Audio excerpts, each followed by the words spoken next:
अगर आपने एपिसोड 1 और 2 नहीं देखा तो उसका लिंक डिस्क्रिप्शन बॉक्स में है, जाकर पहले वो देख लें। तो चलिए शुरू करते हैं। जैसे ही एपिसोड 2 खत्म हुआ था और यहाँ पर सभी लोग बहुत टेंशन में होते हैं कि आंसर सही है या गलत है, लेकिन यहाँ पर आंसर सही रहता है और भोसले 1 करोड़ रुपए जीत जाता है। इस बात से सभी लोग बहुत खुश हो जाते हैं और यहाँ पर वत्सा समझ जाता है कि उसके फोन में न्यूज में जो भी लिखा होगा वह होकर रहेगा। उसे सिर्फ यह जताना है कि यह सब उसकी वजह से हुआ है। आगे हम देखते हैं वत्सा बहुत ज्यादा शराब पीकर मधु के पास जाता है और उसे बोलता है कि मैंने 30 लाख रुपए जीते हैं। और वह जब पीने की वजह से लड़खड़ाने लगता है तो मधु उसे पकड़ने लगती है। तो वत्सा उसे बोलता है कि मुझे टच मत कर, जब तक मैं यहाँ से तुझे लेकर नहीं जाऊंगा तब तक मैं तुझे छूऊंगा भी नहीं। और उसे बोलता है कि मैं कुछ पार्टनर्स जमा कर रहा हूँ, इसलिए तू कल महबूब भाई की बेकरी पर आ जा, वहाँ पर मीटिंग है। और यहाँ पर मधु बहुत डरी हुई थी कि आपा उसे कुछ कर ना दे, इसलिए उसे वह वहाँ से जाने को कहती है। जिसके बाद वत्सा वहाँ से चला जाता है और वह अपने घर आकर अपनी माँ के कदमों में सो जाता है। अब हम अगले दिन देखते हैं वत्सा अपने मोबाइल का डिस्प्ले चेंज करवाने के लिए मोबाइल शॉप पर जाता है, लेकिन वहाँ पर उसे उस मॉडल का डिस्प्ले नहीं मिलता है, लेकिन वहाँ पर उसी के जैसा एक नया फोन रहता है। तो वत्सा उस मोबाइल को खरीद लेता है और वह मोबाइल के ओनर को बोलता है नए फोन का डिस्प्ले निकाल कर पुराने फोन में लगा दे। यह सुनकर दुकानदार थोड़ा हैरान होता है, लेकिन उसे नया डिस्प्ले लगा कर दे देता है। अब हम महबूब भाई की बेकरी में देखते हैं, यहाँ पर सब लोग इकट्ठा हैं और यहाँ पर इन सबको वत्सा अपना पार्टनर बनने को कहता है और उन्हें फिर से एक बार फुल डिटेल में समझाता है कि मुझे एक वरदान मिला है, जो भी होने वाला होता है इस मोबाइल के जरिए मुझे वक्त से पहले पता चल जाता है। और इतने में यहाँ पर मनीष भोसले और उसकी वाइफ आ जाती है। यह देखकर वत्सा इन सबको लेकर उसके पास जाता है अपने पैसे लेने के लिए, लेकिन वहाँ पर भोसले की वाइफ उससे बोलती है कि तूने मुझे बताया था कि जवाब टी से शुरू होता है, लेकिन वहाँ पर 2 ऑप्शन थे जो टी से शुरू होते थे, तो तेरा मदद तो फालतू चला गया, इसलिए मैं तुझे फूटी कौड़ी भी नहीं दूंगी। यह सुनकर वत्सा बहुत हैरान होता है और वत्सा उससे बोलता है कि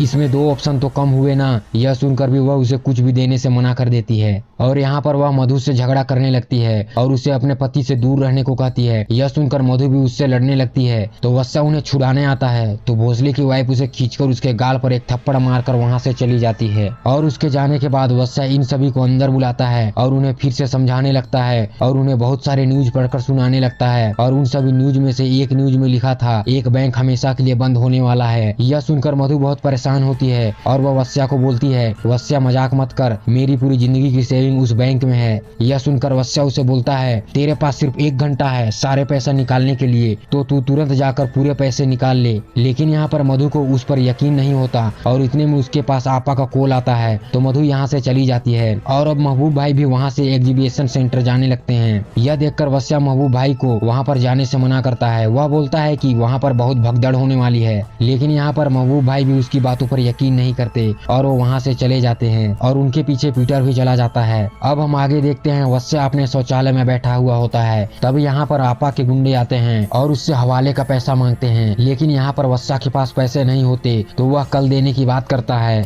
यह सुनकर वह उसके साथ बदतमीजी करने लगते हैं। यह देखकर वत्सा को बहुत ज्यादा गुस्सा आता है और वह उनसे लड़ने लगता है और यहाँ पर बहुत ज्यादा मारपीट होती है, लेकिन यहाँ पर आपा के गुंडे उस पर भारी पड़ने लगते हैं। लेकिन यहाँ पर पीटर और महबूब भाई आ जाते हैं और दोनों वहाँ पर मौजूद लोगों के साथ वह गुंडों को वहाँ से मारकर भगा देते हैं। अब यहाँ से हम आगे देखते हैं महबूब भाई की बेकरी में साजिया वत्सा के जख्मों पर मलहम लगा रही होती है। इतने में यहाँ पर मधु आ जाती है और वह रोने लगती है। उसे रोते हुए देख वत्सा उससे पूछता है कि क्या हुआ, क्या सेठी ने कुछ किया है। यह सुनकर वह बोलती है कि नहीं, बल्कि वह बैंक बंद हो गया जिसमें मेरे और बहुत सारी कोठे की लड़कियों की पूरी जिंदगी की जमा पूंजी थी, जो कि अब डूब गए। यह सुनकर वत्सा उसे बोलता है कि मैंने तुझे पहले ही बोला था पैसे निकालने के लिए, तूने पैसे क्यों नहीं निकाले। यह सुनकर वह उसे गले लगा लेती है और यहाँ पर सबको वत्सा के वरदान पर भरोसा हो जाता है। और अब यहाँ पर महबूब भाई बोलते हैं कि मैंने वहाँ पर जाने के लिए बहुत सारा कीमा पाव बनाया था, तो मैं अब उसका क्या करूंगा। यह सुनकर वत्सा उन्हें कर्फ्यू लगे जगह पर ले जाता है और वहाँ पर जाकर वह महबूब भाई का सारा कीमा पाव बेच देता है। इस बात से सब बहुत खुश होते हैं और वहाँ से वापस आ जाते हैं। अब आगे हम देखते हैं यह सब महबूब भाई की बेकरी में बैठे हुए थे और यहाँ पर पीटर वत्सा से पूछता है कि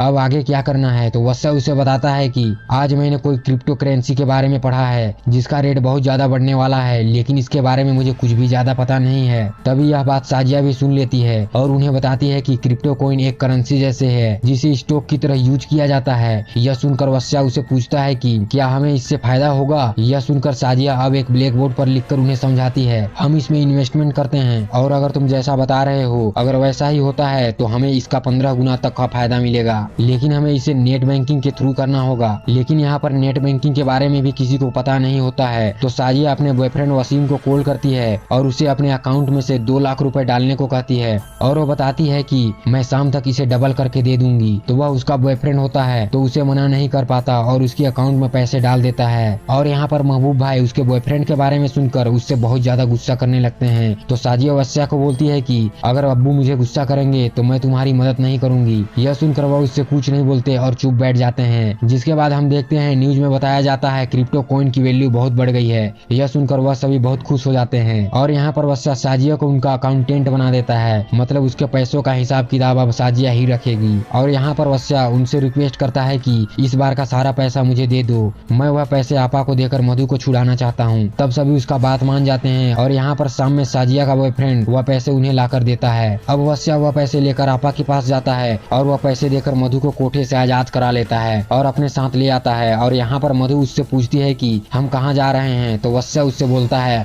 औकात के बाहर, और वह मधु को लेकर पूरा शहर घुमाता है और वह दोनों साथ में कुछ रोमांटिक पल भी स्पेंड करते हैं। यहाँ पर मधु उससे पूछती है यह सब तू क्यों कर रहा है। तो यह सुनकर वस्या बोलता है कि तेरे लिए और मेरे लिए, और उससे बताता है कि मैंने जिंदगी में जो भी चाहा मुझे नहीं मिला, लेकिन अब मैं जो भी चाहूंगा वह हासिल कर लूंगा और शुरुआत तेरे से की है और अब पूरी दुनिया बाकी है। यह सुनकर वह उसे कुछ नहीं बोलती और मुस्कुराती है। जिसके बाद हम देखते हैं आपा के पास सेठी आता है और उसे बताता है कि मुझे सीएम की टिकट मिल गई है और अब मैं कुछ ही दिनों में सीएम बन जाऊंगा। और उससे मधु के बारे में पूछता है तो आपा उससे बताती है कि वत्सा ने बहुत सारे पैसे मेरे मुंह पर मारा और उसे ले गया। यह सुनकर सेठी को बहुत ज्यादा गुस्सा आता है और वह उसके ऊपर चिल्लाने लगता है। जिसके बाद हम देखते हैं ये सब महबूब भाई की बेकरी में बैठे हुए थे और यहाँ पर पीटर उससे पूछता है कि अब आगे क्या करना है, लेकिन यहाँ पर उनके पास कुछ भी प्लान नहीं होता। इतने में यहाँ पर 2 लोग आते हैं और क्रिकेट पर पैसा लगाकर खेलने लगते हैं। यह देखकर वत्सा का दिमाग ठनकता है और इतने में यहाँ पर वत्सा को एक खबर भी मिलती है और वह यह खबर पढ़कर उनके साथ बेट लगाता है और वह जीत जाता है। यह सब देखकर सभी खुश होते हैं और यहाँ पर वत्सा उन्हें बताता है कि मुझे आगे का प्लान मिल गया है और यह एपिसोड यहीं खत्म हो जाता है। और अब हम नेक्स्ट एपिसोड 4 में देखेंगे कि वत्सा का क्या प्लान है और वह प्लान में सक्सेस होता है या नहीं होता है और सेठी वत्सा के साथ क्या करेगा। अगर जानना चाहते हैं तो नेक्स्ट एपिसोड इसी चैनल पर मिल जाएगा। अगर आपको यह एक्सप्लेनेशन अच्छी लगी हो तो एक लाइक और चैनल को सब्सक्राइब जरूर करें। मिलते हैं नेक्स्ट एपिसोड में, तब तक के लिए bye bye and take care.